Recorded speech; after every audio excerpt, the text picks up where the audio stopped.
effort, the Coffee Foundation has currently, right now, the reason it's called 1 million cups, there are 1 million cups of coffee being had as we speak. That's pretty amazing. So you are a group of people nationwide. You can go to any major city and you can type in 1 million cups, and there is a 1 million cups organization having coffee at 8 a.m. on Wednesday mornings. Pretty amazing. You get to be a part of that community. The second cool part of 1 million cups is it's very entrepreneur-centered. How many entrepreneurs do we have in the house? Come on, make some noise, entrepreneurs. If you're an entrepreneur, many of you have already presented here at this forum before. This is an opportunity to present live to our community, and you get to share, this is who I am, this is what I do, these are my biggest challenges in my business. How many would like to know how to get answers to your biggest challenges in your business? Anybody? We have some great forums every single week that these questions are answered by the community. We have a lot of great feedback. We've had resources. We've had people that have had cash infusions to their businesses. This morning, I am proud to introduce some 4 high-quality individuals that I call friends, and I am excited to be here today. Every one of these gentlemen that are on this panel have earned well over $100 million in the last 10 years. Some of you go, well, that doesn't sound like a lot. Some of you have never even earned $1 million, and you're just going, how can I break past that threshold? These guys are going to share with you today how to break past some thresholds. They're going to be transparent. How many think transparency is fun, right? You're going to hear about their challenges. You're going to hear about their struggles. You're going to hear about their concerns as they grow. They're also going to share with you what are they looking for as Shark Tank investors. Meaning some of you today might walk away with some cash in your pocket. How many think that's cool, right? Some of you today might walk away with a partnership. These gentlemen are ready to listen. They're ready to hear feedback. They're ready to make connections as well. Please welcome to the room our millionaire forfeit. Give them a hand. So let me introduce them to you. Down here at the left, my brother from another mother. I love him dearly. Some people say we look alike. I don't know what it is. I'm not sure. It's the skinny jeans. James says, you both wear skinny jeans. So the joke is that Calvin and I look like the frogs from frogs in tuxedos. You get it? Big men in skinny jeans. Calvin Thinkpin is the CEO and founder of It's Bugs or Us. Some of you know Danny Dixon. Where's Danny? Give Danny a hand. So you guys do business with Danny. And you should know I'm one of the partners here in the Joplin market for It's Bugs or Us, along with my best friend James Like. And I love doing business with James, but Calvin is the originator. He's the main man. He is the CEO, the founder. When you buy a franchise, you're buying from Calvin Thinkpin. We're excited to have him here today. We also have Chase Howard from Chase Howard Investments today. Chase loves talking all things real estate. He loves talking storage sheds. He loves talking small business. Chase has also earned well over $100 million in the last 5 years. He continues to grow his market share nationwide. When I say nationwide, we're talking Florida, Hawaii, all over the place. If there's an opportunity, he loves to explore it. Got to have dinner with him last night, and all he wanted to talk about was how to gain assets and turn liabilities into a greater asset. Please welcome Chase Howard today.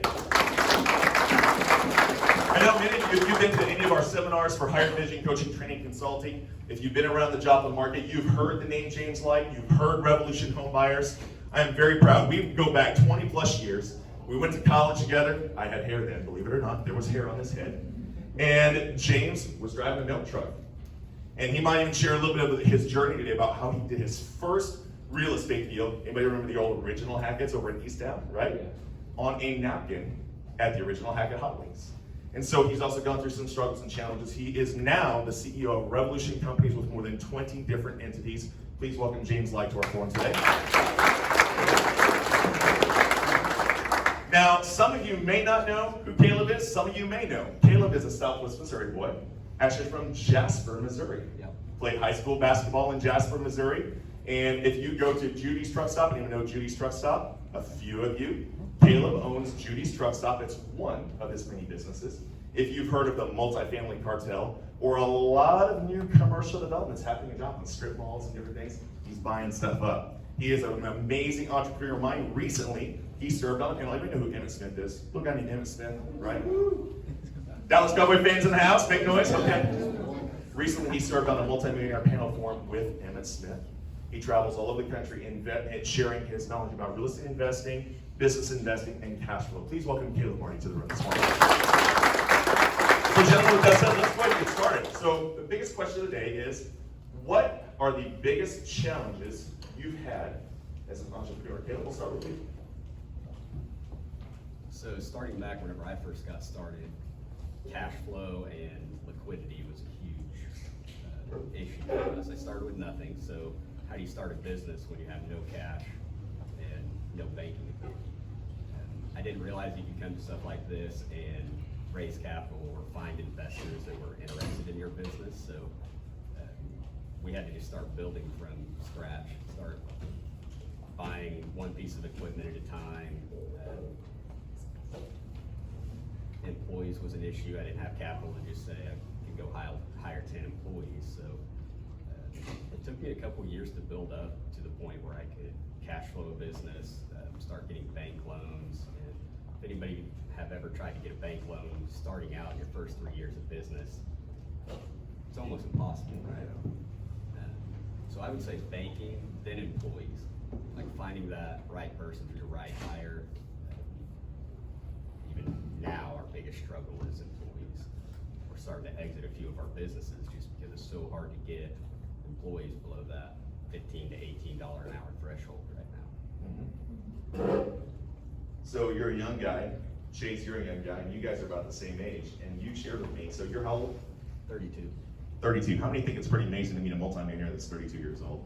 I don't know a whole lot of those. It was one, okay? Most times it takes us a lifetime to accumulate wealth. So share with the room, what did you do? You told me that the last 10 years you weren't wealthy. It's only been the last few years that you get into wealth. You told me the same thing last night. You said, it's only been like the last 3 years that I got money. Okay, talk to the room that want to get rich, they're working hard. How many hours per week did you average? How long did it take?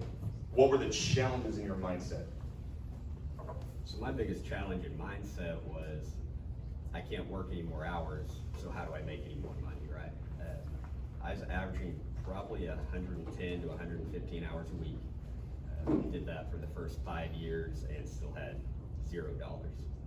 Still wasn't done growing, so most of what we ran on was just faith that eventually stuff would start to pay off. We would have equity in projects, but looking back now, I was really trying to just build a cash flow business, not an equity business. So my scale was too small. That's when we started looking into real estate and other businesses that had equipment or larger revenue streams. You can't make $1 million on a $300,000 a year business, right? It's just not gonna happen. So we need to start looking at the $3, $5, $10 million a year revenue businesses. And those businesses usually own assets like equipment, real estate. When we started looking back over that first 5 years, we realized that we built a massive amount of equity. So on paper, I was a millionaire, but I didn't realize it because I didn't do my financial statements. My tax returns were a mess. Luckily, Chris Churchwell does pretty good at flying people out. Anybody here, but from there, we started transitioning 100% into real estate, or focusing on real estate. And we realized that our skill set was forcing appreciation in businesses and property. And so we could move our gross asset value up, or force our gross asset value up and reduce our expenses, which if anybody knows commercial real estate, the larger your net profit is, the larger the value of your asset is. So we just focus now on acquiring as many assets as we can that will pay themselves off over the next 20 years. Awesome. Okay, Jason, I'm gonna pass it over to you because we had this conversation last night. You told me the same thing. You said it's only been the last 3 years I've really had money. Explain the process. What did you go through? How tough was it? Because you also told me there were some times that your wife was still teaching school and you're going, we're living off of $30,000 a year. This is not fun. Talk a little bit about that. So I started back in 2014, so not very long ago. And for the first 5 years, 4.5 years, I just kept failing. I mean, literally, just everything I would do, we'd make a little bit of money, and then you turn around and you have to pay off an investor, or you'd make a little bit of money, and then something would happen in the business where either you'd lose an employee or a tradesman, like a contractor, would come through and just completely rob you of materials, rob you of your time, and then that job would just go south. So there was a lot of failing, and I guess that's, to answer your question, is you have to be so hard-headed. I mean, I'm probably one of the most hard-headed people in the room. If you tell me something, I'm probably gonna have to prove it wrong 5, 6, 7 times before I actually believe it in my heart. So that's kind of the difference that sets apart people that want to start a business and the people that actually start a business. People that actually start a business are the ones that just freaking hammer it and keep hammering it every single day, fail forward, And actually, that's what James actually brought me into real estate back in 2014. I was sitting in West Texas in the oil field and trying to figure out what the heck I'm going to do with my life, watching crazy people all around me spend stupid money on stupid stuff. And I knew that that's not what I wanted. I knew that I made great money, but I didn't want to constantly just pour it into weekends or, a boat, because that'll take it too. But anyway, so I called James. I was like, James, man, I need to do something. He was like, hey, you should buy a rental. I said, no, man, I don't know if I want to buy a rental or not. It sounds like landlording is a lot of work. Well, I bought that first rental, and my tenants moved out like within 6 months. And I was like, oh, shit, this sucks. I don't want to be a landlord anymore. But no, it actually ended up working out. The next tenants I got in there were there for the next like 4 or 5 years. The house next door, I ended up buying that house next door. I ended up starting to partner with people like what Caleb was saying is the hardest struggle in the very beginning was nobody believed in you, including bankers. And so I left the oil field with literally 2 rent houses and 1 flip property. But I knew, I was like, hey, I'm gonna make this work no matter what. My wife is a teacher. So I cut down everything that we had. I had no bills. Our house was the only bill that we had. Our vehicles were paid off completely. I'd done that through the oil field, thankfully. And I didn't have to have any income. So I told my wife, like, be ready for a ride for the next 5 years because we're gonna figure this out. We're gonna prove a model. And it took us 3.5, 4 years to really start catching traction. But there were many, many nights where my wife was like, you should go get a job. Yeah, but I can't do it. I can't give up. Like, I can't stop. And so there's a lot of things that we see as entrepreneurs that other people don't recognize as far as value. And I know that, like, if I look into somebody, or if I'm starting to pour my interest into somebody, like how James poured his interest into me, he knew that what I had was going to work. And I know, like, I've got other businesses now too. Like, I've got a tattoo shop that's really freaking fun. It's a lot of fun. And I saw Julio, my main shop guy. I knew that he wouldn't quit. And I knew that he was getting frustrated for the company that he was working for at the time. And I said, dude, just jump. We'll figure it out. We're gonna make this work. And so I guess that's my 2 cents that I want to put towards it. It's just you can't stop. I mean, unless you're just horrible at what you do. if you've got that passion in your heart and you know that you're going to be able to make it work, it takes 5 years. It's going to take you 5 years. Somebody that gets it done in 3 years, Caleb may have had 3, 4, 5 years, I don't know. But I mean, 5 years. 5 years is how long it took me. 5 years until I started seeing traction. And then that 6th year, you're like, holy crap, this is really working. And then now I'm like, man, this is ridiculous. I've built multi-millions in storage facilities. I own multiple storage facilities. I own commercial real estate, mobile home parks, retail, and then the tattoo shop. I own a snow cone stand too. But like, once you see value in something, then you just want to keep driving it. You want to keep driving that nail until it works. Yep. Prove the model. So let's talk about proving the model, Calvin. So 15 locations. James and I have 3 of those with you. And Chase said choosing the right people. You've got a key person. I've gotten to know and become a friend with Nick Roark down in Houston. He was one of your first people who said, come on and let's go on this journey together. Talk about choosing the right people and what are the challenges that come? Because you've also had some failures in some markets that you had to shut down. You've had to tell franchisees this isn't working. How did you overcome those things and how did you find the right people? See, I could say this kindly. The biggest problem with finding people is probably they tell you that they're the best, they're great, but then their work ethic doesn't show it. And so I had to learn that my personal expectations of myself, I can't push that onto someone else. It took me about 20 years to figure that one out. And because you always want to mimic yourself in business. So what I've started doing is talking to people, finding out what their goals are, how they treat their family, how they treat their mother. Very important to me. I don't care if they have 100 kids, if they take care of their kids. Very important to me. So I started looking at values versus work ethic, because if the values align with mine, I can mold anything that I need to mold. And so my first franchise was Nick Roark. Nick Roark was one of the partners of Jason's Deli. I honestly walked into his location, one of his stores 15, 16 years ago, and was begging him to take over their contract because I was like, We just got done with, we had a big freeze, I think it was 2008, no, we had the recession. 2008 was the recession. Lost a lot of customers. I was probably short, well, my bank account was negative 100,000 because I had to pull money out of it. Say that one more time so people hear it. My bank account was negative 100,000. I want you to hear that because these are challenges that he's overcome. Do you understand that? Some of us go negative 100,000, we'd have a heart attack. Keep going. Most people with negative $100 have That's right. I was negative 100,000. I had a line of credit, and so they kept pulling money from that line of credit to my account because we were hurting. People, you know, we're the first to get shut off when something goes bad in, you know, residential housing. So I went to him, and we had probably a 4-hour conversation. I just sat there, talked to him, and by the time I was done, I had 37 locations of Jason's Deli paying me $300 a month. So it was a solid deal. Then I convinced him to quickly pay me within 7 days so that I could make payroll for my guys. I don't know why he did it, but we've been friends ever since. So he called me up one day and says, you know, I'm done with this. I'm gonna sell my shares of Jason's Deli. I'm done. I wanna come work with you, and I wanna open up a franchise.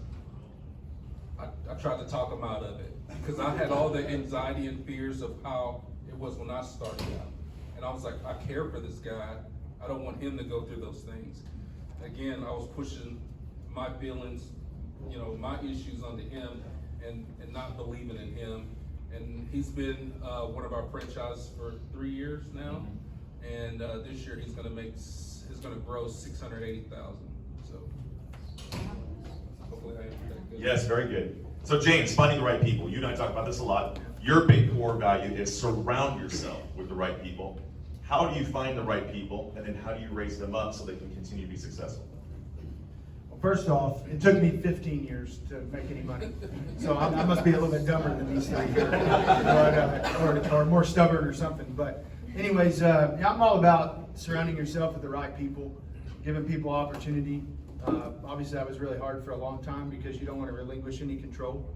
You don't want to let people take over because I can do it better than they can, you know.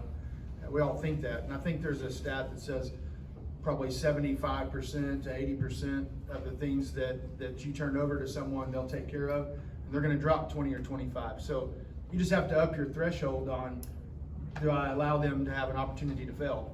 And then just go with it, knowing that they're not going to do things exactly the way we do things. Now, a 1-star review, okay, now that we got to have a talk about that. But a 4-star or something like that, while they're learning, I mean, it's you know, it's a lot easier to kind of stomach. But as far as finding people to do that, what's really crazy is like most of my people come from my church. Whenever I was going to church, because I built relationships with people at church, they come from my customers that see what I'm doing and they want to be a part of it.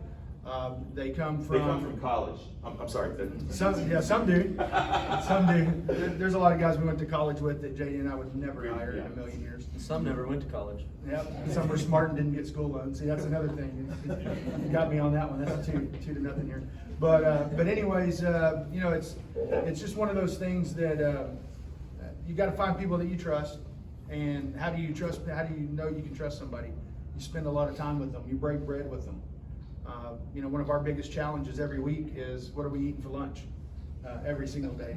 And I always have lunches every day. When JD is doing a book training with my team, John Maxwell book, with all of our executive team, Calvin and his executive team are on there. It's pretty phenomenal every Friday. JD goes, it's at 12 o'clock noon on Friday. And I was like, man, because that's lunchtime. And not only is that lunchtime, that's time when I meet people, because I meet people every single day for lunch. And you learn and you get to know people, and then there's opportunity. I have a guy right now, and y'all will meet him one day because he'll work for me and he'll be successful. He's 6'10", 350 pounds, and he's been asking me for a job for like 2 years. So I keep making him offers to come work for me for the last 2 years. And he goes, hey, when's our next ball game so we can talk about it again? He's got one more opportunity. Bud, who, if you ever watch the show Flippin' Dirty that we have, Bud is my sidekick on there. Bud, we went to high school together. We knew each other for a long time. He kept asking me, 4 years. He asked me, how do I get into real estate? How do I get into real estate? And I finally had a D-Day meeting is what I called it, or a coming to Jesus meeting, and then we had the D-Day scheduled. So we met for lunch, and I told him, I will tell you one more thing about real estate. We've done this for 4 years. I'm not doing this anymore. It's the last shot. Today, you put a D-Day in order. You give me a day. You either say yes or no. You have until March 15th. That was like the middle of February. Have until March 15th to say yes or no whether you're coming to work. 3.5 years later, he never made over $48,000 a year in his life. Never made. He's made 6 figures every single year that he's worked with me. And he could do even better than that, but he's like me, he likes to have a lot of fun and travel and do things. But he could do even greater than that. But it took him 4 stinking years of being in the orbit. But most of my people come from me that work with me come from a really close thing. I think you came through Google or something, right? But we ended up Yeah, probably. Google's a real good friend of mine. Yeah. And we talk I think it every was a day. sign in the yard, actually. Was it a I think sign it in was the a yard? sign in the yard, yeah. And so he wanted me to manage some property and talk to him, and he just had a ton of freaking questions. And now I'm asking him, he's like showing me all these spreadsheets for storage buildings and stuff like that, and I'm like, dude, that looks like total grief. So I just zone out and keep driving, on the way here. But anyways, look at the people around you. Like, it's about giving opportunity to people that are around you, and like somebody you can trust, somebody you can believe in, and sometimes they fail you straight up. I've had many people it did not work out with. There's only a few success stories, but it wasn't for the lack of opportunity, and it wasn't for the lack of having a bad business. It usually fell on that person that was coming in, But Yeah, and so we've been doing business together as partners the last 2 to 3 years. We started Revolution Home Buyers Missouri, the conversation 3.5 years ago. yeah, 23-year friendship, but only the last 3 years I've had the opportunity. The reason, the point to that is, one, I had to become a student of the game. I had to learn. We talked a lot about that. You said, you've got to learn how this works. I'm not going to tell you everything. You've got to become a student of the game. So that's one thing I would tell you, is also become a student of the game. So talk about becoming a student of the game, Caleb. I know that's a big thing for you. You drove yourself in and said, I'm going to learn this thing, and I'm going to surround myself with people that are greater than myself. Talk a little bit about the law of the lid and surrounding yourself with people that are greater, and education. So really, education is probably something that I missed early on. I didn't do good in school, dropped out of college, so education wasn't my Hold on. thing. How many of you guys went to college on this panel? Did you finish? Did you finish? no. Did you go to college? I did a semester and said it's not You for dropped me. out. Okay, you see the recurring theme. My point is, do you have to have a 4-year degree to be successful, yes or no? How many here do not have a 4-year degree? Raise your hand. Look around the room. Look around the room. Give yourselves a hand, because that means you have the ability. Listen to me, I'm gonna get fired up right now. This means you have the ability to become very, very successful. How many are with me? Make some noise. Come on. We don't do this every week for you just to come and meet people and just get coffee. You can do that later. You come here to get energized, inspired, empowered, say, I can live my dream. How many are with me? Come on, make some noise. Come on. I think a good question is, how many on this panel have ADHD?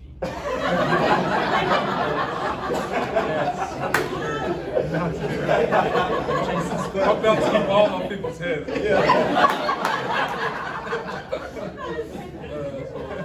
Where were we again? Education. Education. Yeah.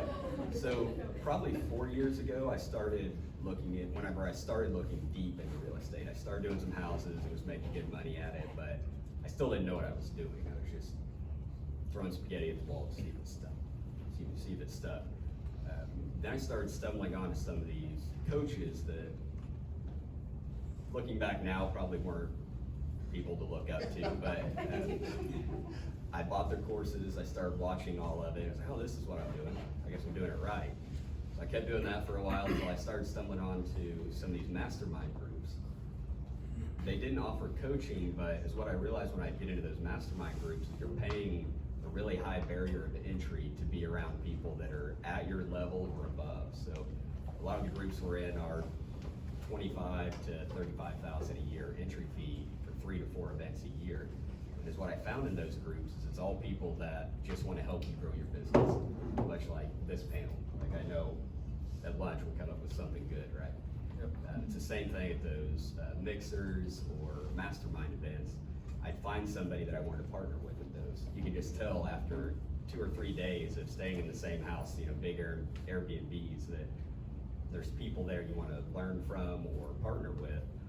And I would say those mastermind groups probably added 10 to 15 million to our net worth just by being a part of those mastermind groups. And then education from that, there's a lot of guys in those groups that have courses. And so if I wanna dive into like storage, I didn't know anything about storage, so I bought a friend of mine's investment course for mini storage. So I took it, it cost $1,000, right? Who spent more than $1,000 on college? And I won't do any generic learning anymore. If I wanna learn something, I'm gonna go pay for a course from somebody that I know has been successful in what they do, and I just wanna hit the highlights, because you're not gonna get me more than an hour, hour and a half into a session or school, anything. What was the other question?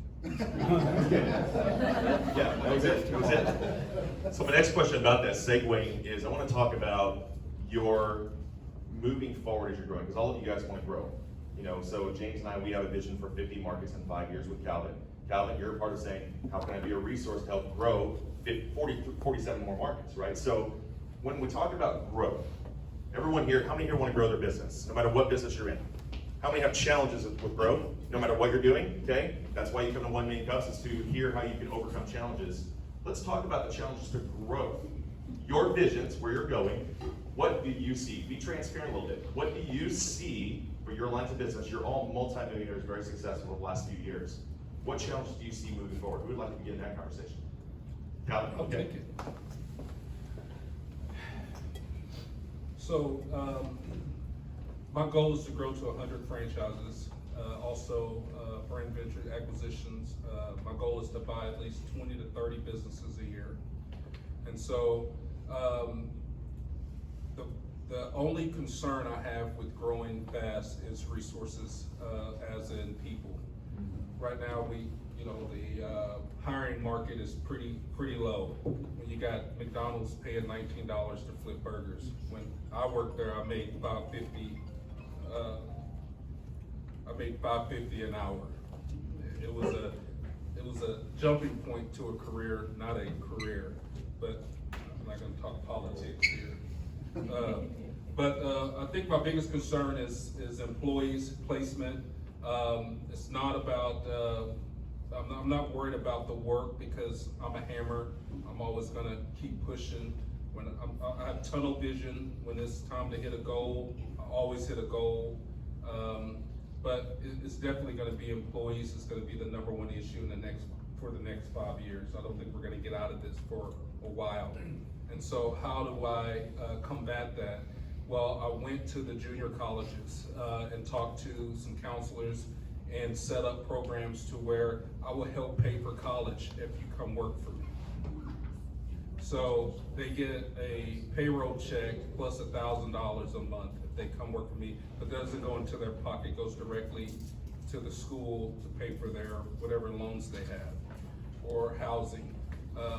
And so that's been working. I've gotten 3 so far, but that's an idea you can use to help. The only problem I see is that, and banks are tightening up, but other than that. So. Who wants to continue that conversation? Challenges moving forward. I'm gonna be real quick, because that was good, but people, for sure. It's super hard to replace yourself in any given business, because we work so hard to build a business to the point at which we want to shift focus. So, like, for example, whenever I start up a new storage facility, I'm 100% focused on that storage facility, building it up, automating it, getting it to where it needs to be, fully occupying it for 6 months. Well, then that 6-month period, whenever that's up, that's my goal, at least 6 months, within 6 months to have it fully automated and occupied. But within that 6-month period, I'm focused completely. And then once that 6-month period is up, and I've got another acquisition coming up, or I've already done another acquisition, now I need to shift gears and focus on something else. So in order to find the right person to replace me, that's the most difficult part that I've found, is finding people like Calvin, like I think all of us have already said, nobody has any drive anymore, and it's driving me crazy. So I need to find somebody else that can replace me in all of these scenarios. And for me, I like specialized people. I like people that are really good at one thing, and then they're pretty good at other things. I'm kind of a Renaissance man. I'm not great at anything, I'm just good at everything. Like, I'm not really great at anything, but I can do anything.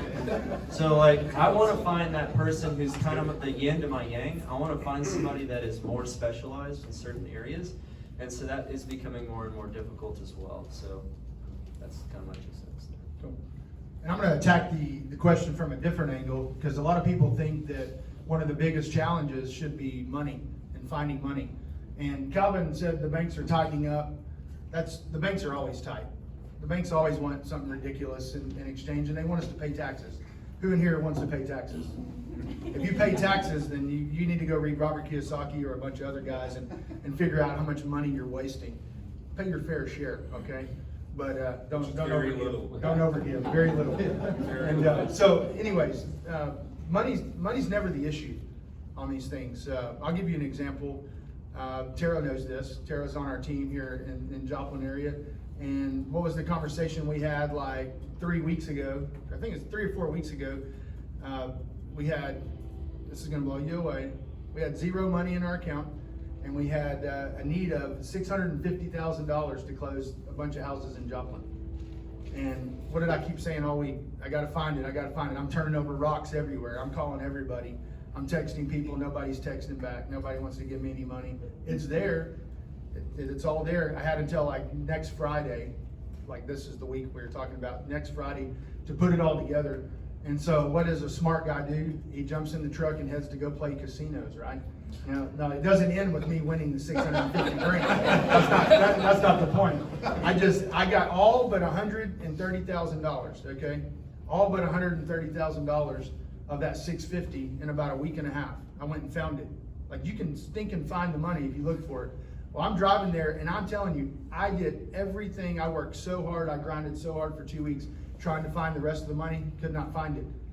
I called this guy, and he goes, "Hey, isn't your birthday next week?" I said, "Yep." And he goes, "All right." He goes, "Here's the deal. I'm going to buy you a burrito beer, and we're going to talk to Mr. Blackwood."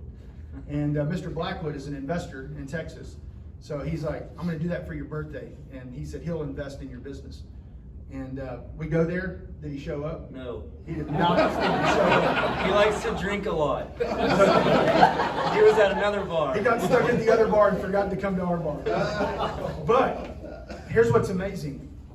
Here's the biggest challenge for you guys. How big is your network? You need to know everybody in this room. Everybody in this room should be known by you. Everybody out there, your goal should be to meet and know every stinking person that you can find. Because here's what happened. Me and Chase are sitting there waiting 2.5 hours for Mr. Blackwood to show up. Chase is texting him. I mean, the dude just put his phone away, probably had too many, whatever. And in walks another buddy of ours that we've been fishing with in Florida. And he sits down at the table. Remember that number I said I needed to fulfill the 650? 125, right? By the way, is there any attorneys in the room that can draw up a deed of trust?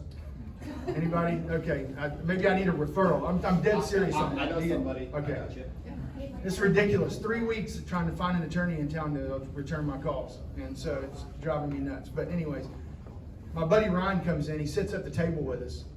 And he goes, "What's your biggest challenge, James?" I said, "I need 125 grand. It's funny when you tell people, Calvin called me one day, he goes, "What's your challenge?" I said, "Calvin, I need 650 grand. He goes, "All right, you'll find it. You know, it'll be all right." I'm like, "How much you got in savings, bro?" Come on. Oh, here, my kids are calling me.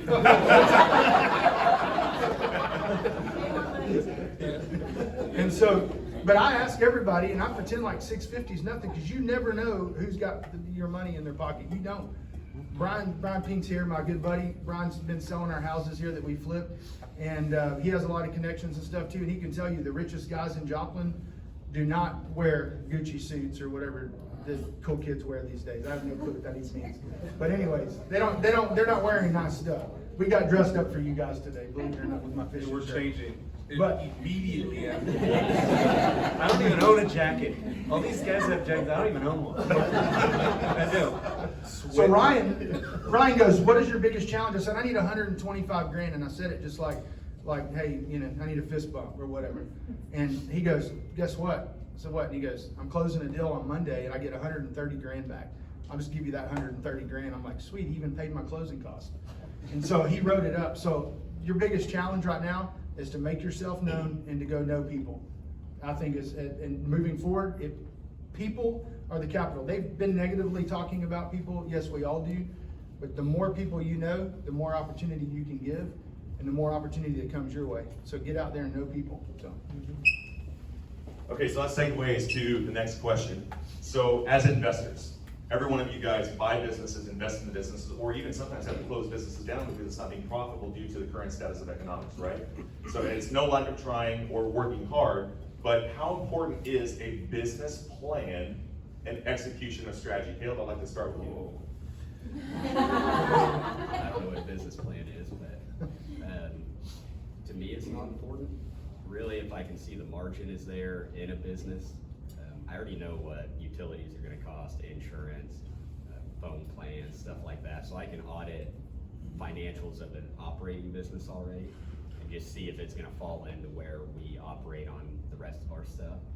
So I don't care a whole lot about a business plan, but if I'm looking to invest with somebody else, I need to know that they know their business better than what an accountant or somebody preparing a business plan is gonna know about it. Cause I gotta know that that guy knows what's going on. Really for me, if I'm looking to invest with somebody, the structure is important to me. Like how fast am I gonna get my capital back? Most investors that you find don't wanna tie capital up for 10 years. Because that's expensive as an investor. You have to turn money multiple times. So whenever I structure a deal, we just started raising capital, I think last year, lightly, trying to figure it out. When I structure a deal, I wanna figure out how to get the investor's capital back in 18 months or less. And I found that that's been a pretty smooth, on large capital. If it's smaller, like $50,000, $60,000 deals, it'd probably be, what do you guys do, 3-6 months in capital? Yeah, I like to flip it about 3-4 times a year. Yeah. Yeah, if we can. So if you're looking to bring on an investor, really look at it from the investor's seat. How fast can he get his money back to put back into another project with you or somebody else? Because anytime an investor gets their money back in their pocket, they feel pretty good about it, right?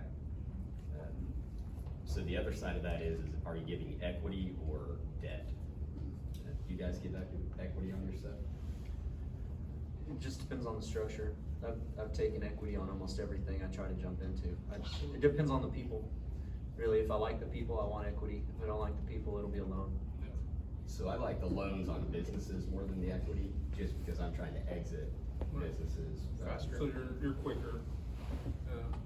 Sometimes the best way to look at that is, well, most investors, he's correct, it is 30, 60, 90, 120, it's gonna be higher interest rate because they're trying to flip money as fast as they can.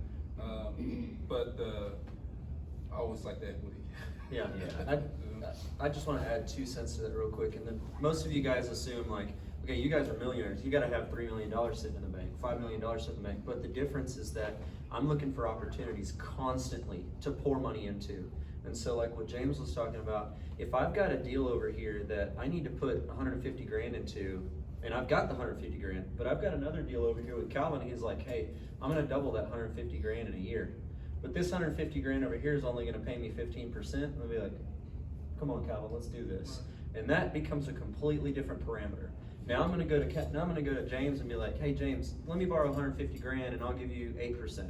And now I'm pulling that 10-15% off of this and I'm making that delta.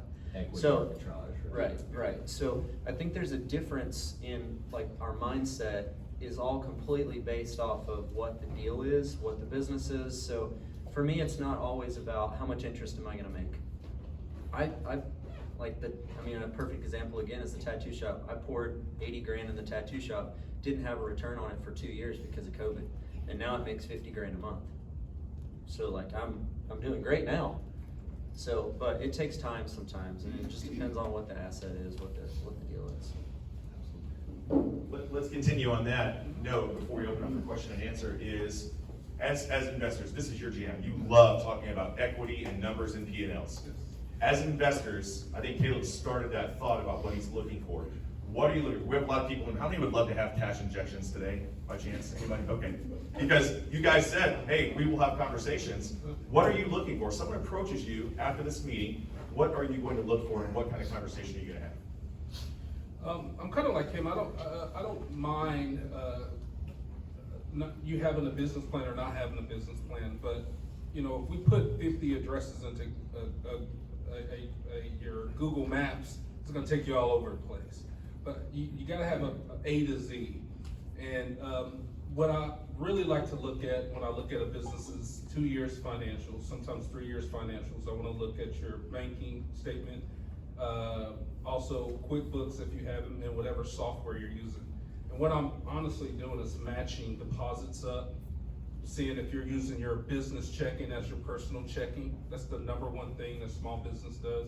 Kills your bottom line, and it shows me that you can't save money. And if you can't save money, your money, you're definitely not gonna save my money. And so I look at all those things. I also look at how much passion you have for what you do. Because to me, passion is everything, because, you know, I'm former military, I believe in passion, that you have to have passion to do that stuff that I did. So, and I also want to see if people took advantage of you and how you reacted. Because if you don't protect your money, you're definitely not going to protect my money.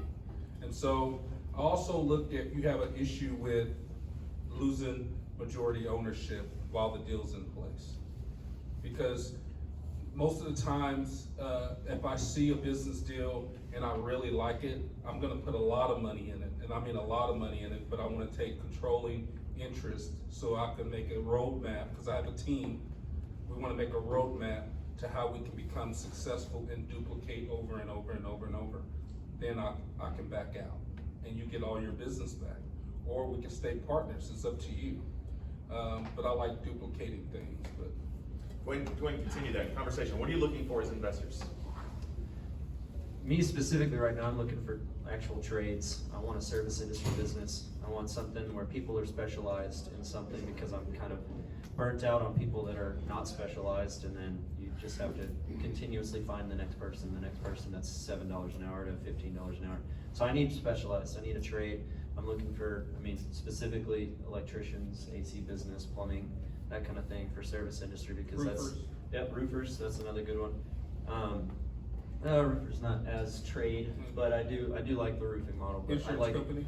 yeah, I do like I want something very specific. So that's me specifically. I'm looking for that next, in a cigar bar. Yes. A cigar and whiskey bar next as well. I heard some applause and I'm like, cigar and whiskey bar, let's go.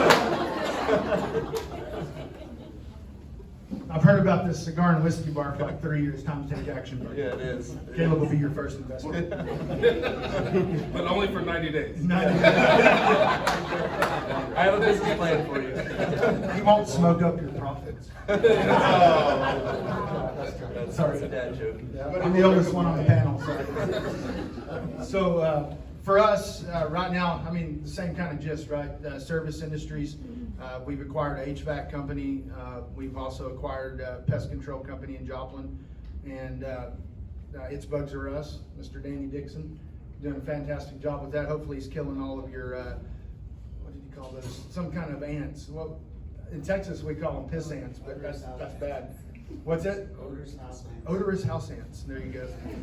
But anything that can be ticket derived for me, because it enables somebody to get out and hustle every single day, and you can go get more tickets and more tickets. That's what I like as far as that goes. And then of course, ugly houses always, rental houses, apartment complexes, storage buildings. No mobile home parks. No, I'm not going to mess with the cartel here as far as that goes. But pretty much really anything, like I'm hedging my bets on people. That's it. And if you're, like Calvin said, if you're passionate about something, I want to ride your coattail, and I want to help propel you to another level. Because here's the thing, here's what's special about all of us, is really nothing, except for the fact that we built processes, systems, and the things that get you over the hump. It took me 15 years to get where I'm at, because I'm stubborn and I didn't do things the right way. Now, how is it that someone all of a sudden can become a millionaire? Because you've seen this all throughout society. They all of a sudden become a millionaire, and then it's like they attach a rocket ship to their back, and they just take off, and they become so rich so stinking quick. It's because they didn't figure out like a get rich quick thing. They finally got the processes, systems in place and got a few good people around them to be able to exalt them. And that's what partnerships are about. I always describe the rubber band, right? So like you partner with someone, yeah, you give up equity, but it's like pulling back a rubber band. And yes, you decrease a little bit for a minute, but the idea is to let that thing go and go higher than you ever would have been able to go by yourself. So it is temporary pain because you lose money temporarily when you partner with people. When you get a loan, you lose money temporarily because of that. But the idea is if it's the right partnership in the right situation, you're gonna go higher than you've ever gone before, and you'll be able to exit the business a lot quicker than you would if you were on your own doing the same thing, so. Partner up. Yep. For me on partnerships, I'm still pretty open because we do a lot of nationwide partnerships, mostly with real estate. So if we put money in, I either want equity and a lien position in real estate. If it's businesses, kind of like these guys said, it's really about the person and what their end goal is. I don't really want to put money into a business if their end goal is to just make $100,000 a year. Like, how is it going to impact the local community or nationwide community? Because if there's big impact, then there's going to be a large following. Because, like for us, the higher my exposure is, like the more people know what I do on social media or Google signs, whatever it may be, the more opportunity we get, the more capital that comes to us, you name it. So can we make that business grow through exposure is a big thing for me. But like these guys say, I mean, really the person is what I look for. Like Swaden came in at our liquor store 3 years ago, just as a cashier, and now that she's my right hand, she does everything I can do probably. Invest in people, people that you trust. Awesome. How many are enjoying this so far? Is this good? Yeah. So we're gonna open up for open Q&A. So I know there's a lot of hotspot questions in the audience today, so we're gonna go ahead and open up. Who would like to get us started with your first question or comment today? Brian Payne. Please talk to the mic. Okay, sure. Question for you on the end. I love the idea of going to colleges. I think it's a great idea. My question would be, if you're spending like $1,000 going into education per month, is this a full-time position, I'm assuming, are you paying them, are they part-time or full-time? Part-time, so our new program works 4 days a week, right? Thursday, Friday, Saturday, Sunday. And so that gives my full-time guys lesser time where they're not working 50, 60 Sure. hours a week. So I'm honestly saving money by doing this. Sure. And so they work, so we have a lot of restaurants that we have to treat at nighttime when they close. And so what I did was I gave my restaurants a discount of like $5 or $10 a month, so we can get their keys, so we can Sure. get their keys, we can work all night. So the college students are gonna work all night long working on restaurants only. Frees up my residential guys to be with their family at nighttime. Yeah. And So- solve that issue. I mean, just running like quick numbers on it. The reason I'm asking this is I'm having the same issue. Right? Okay, sure. I'm racking my brain on trying to find, What do you do for, I'm a real estate investor and a real estate agent as well. Okay. So workforce is tough. Yep. We're trying to turn 3 to 5 houses a month. It's tough, right? So I've thought about the same thing, coming to trade schools and doing this, but what I'm coming back to is always a $1 per hour thing. So it may be different in our industries. Yeah. I don't know what you charge or pay somebody to squirt chemicals, right? I don't know the ins and outs of it. But if we're talking about $1,000 a month for part-time, you're probably spending almost $13 an hour, right? If you're talking about like a full-time, if it was $1,000 for a 40-hour week and it's 160 hours a month, that probably is about $6 an hour, is what I'm coming up with. So if, my question would be, why is it more beneficial to do that as opposed to just giving them $6 an hour extra to do the job? well, cause I can write that off when I'm paying it to the school. So Let the it's school. a charitable donation. Correct. Let the school do what we made that deal with. I don't know about Perfect. Missouri, how Missouri works, but Texas, they open the doors for that. Heck, yeah. Well, see, and that's why I was asking, Yeah. so there's gotta be a reason, but Right, yeah, That it's makes tax sense. write-off.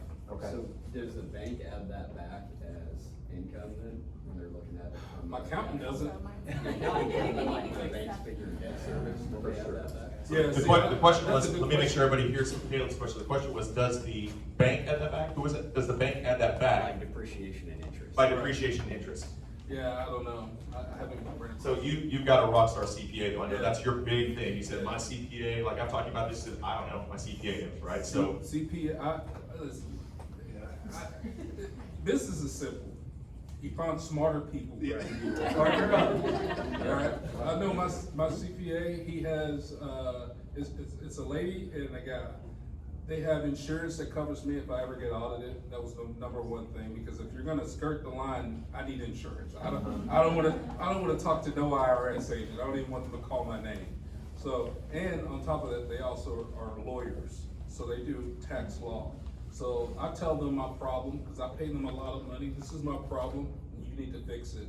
And he calls me back about the end of the day, sometimes 1 in the morning, say, I figured it out, this is what you need to do. that's something I know we talked about, having a CPA that can actually return calls personally. Absolutely. Next question. Question, comment? Yes, Robert. You've all had great successes and challenges. If you were starting over tomorrow, knowing what you know today, what's the one thing you would do different? Who's first? One thing you do different. Go ahead, Chase. Like I keep saying, I partner up. I have partnered in the past with people who I thought were great partnerships, but they didn't have the same drive as me, or the same knowledge set as me, or the same, I guess, skill set, whatever. And so I've lost a lot of money from partnering wrong. So you got to make sure you're constantly partnering up. Whoever you're going to partner with, they've got to know way more than you. They've got to be specialized. I keep saying that. They got to know what they're doing, like a CPA, for example. You wouldn't go to a CPA that's never done a real estate transaction in their life if you do real estate. My CPA is all real estate. My retail, I have 2 CPAs. So I have a CPA that does my residential stuff, and I have a CPA that does commercial and then personal. And so both of them are specialized in what they do. And so I can't stress enough, you have to consistently partner up. Somebody's got to be worth their salt. So. Time management. If I had to start all over again, I would be like the crazy mom that has little sticky pads everywhere. I would really make sure my life was on the time management. I wouldn't even have a TV in my house. I wouldn't even condition my brain to that. I would read more, because be honest with you, I don't read a lot until I met this guy. So now I'm reading leadership books, and I'm liking it. It's okay. But discipline to your craft. We all get complacent. We all get lazy. And if I had to do it over, I would have conditioned myself when I was 21 years old, start now, so that I'm not retraining myself at 43. So I would have already been a multi-millionaire if I would have had the discipline that I didn't have. So James, Caleb, same question. One of my biggest challenges was I was a realtor working for 3% for 10 years, making all these investors rich, because I didn't have the guts. I mean, for me, it was the guts to step out and actually go try something.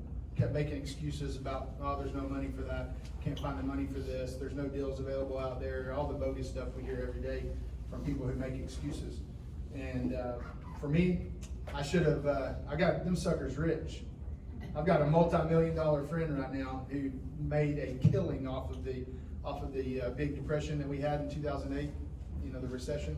He made a killing off that. He's a multi-millionaire. I'm talking hundreds of millions that he made off of real estate that I sold him, but I got my 3%. So and, it just sounds silly, doesn't it? And it's like, I think it's just jumping sooner and plugging into the right groups. And one thing Caleb said earlier that it was super powerful. I've always had a coach, and coaches are good, but you outgrow coaches.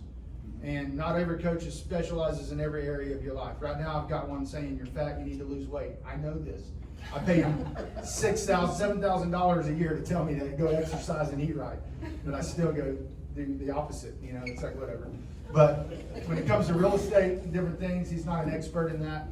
And so I have to hire another coach. But these mastermind things that you're talking about, I've been a part of those, and I need to do more of those. And actually, I'm gonna leave here, and I'm sure we'll talk about it at lunch and stuff, but But I'm gonna find a good mastermind group with guys that are above me, because it's always like surround yourself with people that are above you. Most people surround yourself with people that are below you because it makes you feel like a rock star. Right. But if you wanna really make things happen, surround yourself with people that are way above you. And I would've done that differently, so. Be humble, open your ears, open your eyes, learn. Kind of following up on what he said too, is that specialized knowledge first, coaching. If you're getting ready to open, like I opened a auto mechanics and hot rod shop, I knew a little bit about it because I was in the field, but I didn't know the business side. I probably needed to get some specialized knowledge in the business side, but I'd have been a lot better off if I partnered with somebody that already had that skill set. So it took me 3 years of losing money before I got to a break-even point, and then went 2 years of break-even maybe before we finally started seeing growth. If I would have partnered with somebody that had the experience, banking relationships and capital, we could have been a 7-figure net business year one. Instead, it took me 5 years to get to that point. So the second side of that is right now, like they're saying to network with people, but the people we need to network the most with is bankers. Right now we have an issue because we've outgrown the lending limits of the majority of our local banks. And so we're having to start building new relationships now that take time to build. You can't go from 0 to 10 million in 30 days with a bank. You have to be strategic about how your banking relationships are formed. Now looking at having to do deals nationwide, our local banks aren't able, they don't have high enough lending limits to do a $10 million deal in Mississippi. So now then we're having to go outside of our local area to get those. But if I had more people in my network or more bankers in my network that could connect me with banks down there, it'd be a lot easier. So banking, credit, and capital partnerships like these guys. All right, very good. Next question, yes. Kind of a personal question, and you don't have to answer it. My name is Jennifer Hancock, and my husband Travis Hancock. We're starting a new business in the area. My husband used to do delivery, so he worked for a liquor company, Coke, Pepsi, and with everything that happened in the last couple of years, he's gotten into a new career of doing something he's passionate about, and has become a personal trainer. And we want to expand on that. I myself have been in an office for 25 years, so I can manage a business. We're trying to do a mobile gym. I think people have done it in other areas, whether East and West Coast. There are some here and there in other states, but not anything like it around here. And I kind of struggle with confidence that it's gonna go. So when you say mobile gym, what do you mean? We'll bring a mini gym to your house Okay. in a personal training. 32-foot Do car personal hauler. training, you can Personal. actually do it to where you can actually just come out and work out in the gym, I bring it to your home or your business. It's a. Genius. It's a. Are you nervous about that? I Um, would love that he was in Houston, I wouldn't have this belly. We'll come to you. You know how hard it is for me to get to the gym, and I pay the membership. Yeah.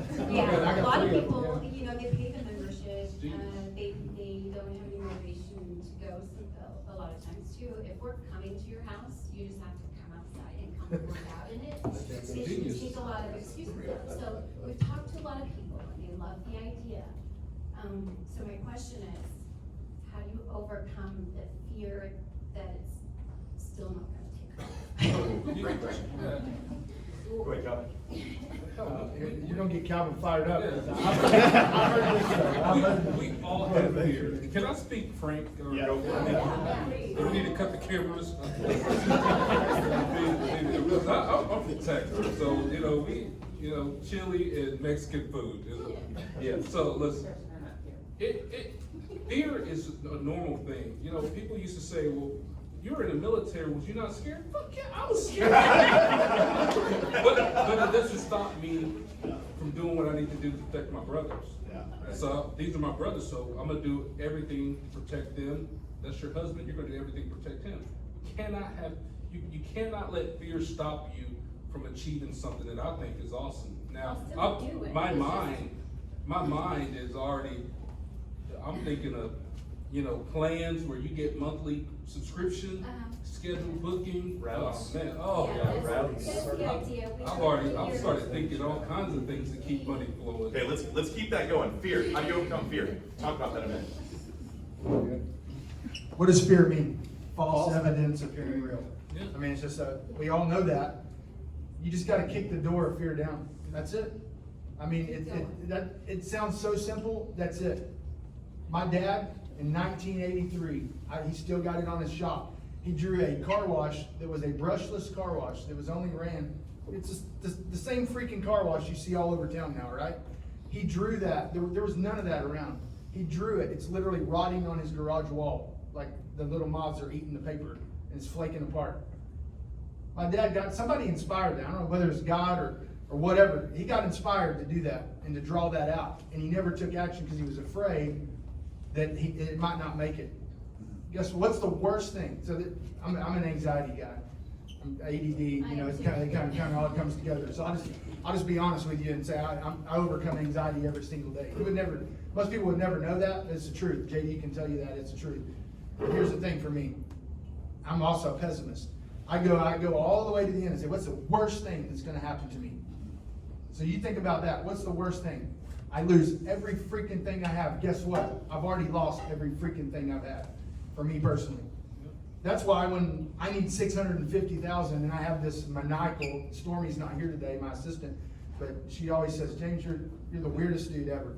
Like, you're like, we're not gonna meet payroll, we're gonna go broke next week if we don't have 650. Like that, because I know that it's always gonna come through. Because I'm not gonna freaking quit until the 650 comes in. And so, you just have to believe in yourself, you have to kick it down, because here's the thing. If you don't do it, the idea came from somewhere, and I haven't heard of it, but I love it too. The idea came from somewhere. If you don't do what you're entrusted with that idea, somebody else will get it and be a good steward of it. And you can't quit. Yeah. And so this is another thing, quitting is just not an option. You gotta keep pushing, keep hitting, you fall, you give it up, you pick yourself up, slap your husband on the ass, and you keep going, right? Keep going. Yeah. Yeah, gotta motivate each other. That's pretty much exactly what I was gonna say, is that you're going to fail. And you have to swallow that pill that it may not necessarily be a catastrophic failure, it may just be a little failure. You lose a client, and that client gives you a 1-star review. And in your heart, you're like, I know I gave that dude great service, we pulled up on time, everything was perfect, but you're not gonna please everybody, you are going to fail, and you have to swallow that pill. Because I had a $163,000 failure in Dallas. I lost $163,000 in one transaction because I partnered with the wrong people. And I failed. And I didn't know how to get out of that. I really did. I went through like 6 months of like, oh God, what am I gonna do? I'm gonna go get a job? Oh, I have to tell me to go get a job? No, my hard-headed ass went and figured it out. Yeah. And I earned that money back, and we figured out how to do it, but you're going to fail. And you have to swallow that pill and make sure that you keep pushing. I got a quick question. Yes. So marketing wise, I'm sorry, my mind is, I really think about it. Videos. That is the number one thing that Google is changing. I'll give y'all a quick, if you have a business, Google is changing how you rank. And the more videos that you're posting, and this is 15-second videos, the faster you're gonna rank. All right?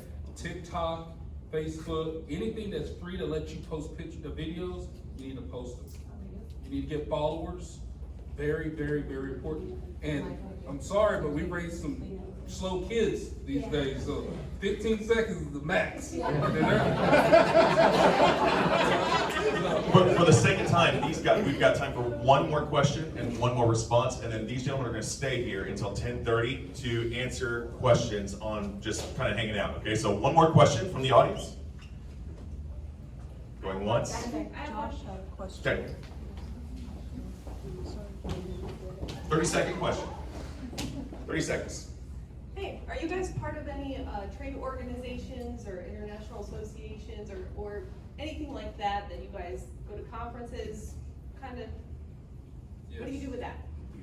Go ahead, Cal. Yes, I'm part of Housing Authority, Low Income Housing Authority, THA, and we just got back from a convention, and I think together, all of us generated close to 40,000 off of that, and it only cost us about $3,000. So I say you need to go, you need to shake hands, kiss babies, and present yourself well. When I found at a convention, when you go to a convention and you have multiple booths, the fastest way to get people to come to you is to give away crap. And so I spend about $2,000 to $3,000 on TVs, these little arcade things that people go crazy for, and I let them draw those, and they just come to our table, and we get so many. You also have to work the booth though, right? So like you don't sit behind. Yeah. One of the biggest challenges I see with small business owners at expos is they sit behind a table. Isn't that right, Doug Hunt? You gotta be out Biggest there. mistake. Let me just say this. If you're an entrepreneur here and you are part of the Joplin, Carl Junction, Yosho, any of the chambers that are represented at expos, put the table against the wall. Be out in front. Absolutely. When someone's walking by, say, hello, how's it going? Have you registered for our? And it's like a tractor beam. They will walk, no, I haven't. Well, go ahead and fill this out real quick. So what brings you to the expo? You've got to engage people. If you're not engaging them, they will not engage you. Did you hear what I said? Right. If you're not engaging them, they will not engage you because they don't care about your product or service at the moment. Right. You have to convince them, okay? And you gotta smile. Yes. With that said, we're going to conclude our panel forum, but again, these gentlemen are going to stay here for 30 minutes to have conversations with you. So guys, if you want to stay up here, people are going to come up and chat. I want to encourage you. I know that there are people in the room that have multiple categories that you'd like to do business together. I already know that from the conversations today. Please engage one another. Next week, One Million Cups will be back here. If you are an entrepreneur, how many entrepreneurs are in the house? Make noise. We would love to see you present. We would love to see you present, and you can see us today. Thank you for attending 1 Million Cups.